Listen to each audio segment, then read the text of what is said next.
സംശയം ഒരിക്കലും ഒരു രോഗമല്ല. സംശയം ഒരു രോഗമാണ് എന്ന് പറയുന്നവരോടൊക്കെ എനിക്ക് ദേഷ്യമാണ്. കാരണം നിങ്ങൾ മനസ്സിലാക്കുക, സംശയം എന്തുകൊണ്ടാണ് വരുന്നത്? ഭാര്യയ്ക്ക് ഭർത്താവിനോട്, ഭർത്താവിന് ഭാര്യയോട്.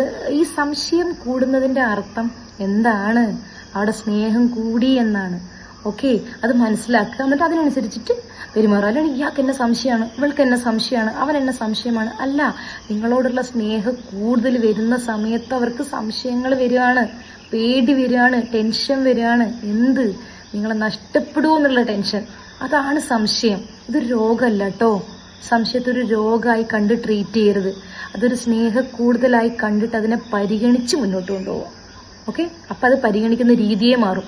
രോഗത്തെ കാണുന്നതും സ്നേഹത്തെ കാണുന്നതും വേറെയാണ്. അപ്പം ഒരു രോഗത്തെ കണ്ട് ട്രീറ്റ് ചെയ്യുന്നതും സ്നേഹത്തെ കണ്ട് ട്രീറ്റ് ചെയ്യുന്നതും തമ്മിൽ വ്യത്യാസമുണ്ട്. അപ്പം ഇനി മുതൽ നിങ്ങളെ ആരെങ്കിലും സംശയിക്കുന്നുണ്ടെങ്കിൽ മനസ്സിലാക്കണം, അവർക്ക് നിങ്ങളുടെ ഒടുക്കത്തെ സ്നേഹമാണ്. ഓക്കെ.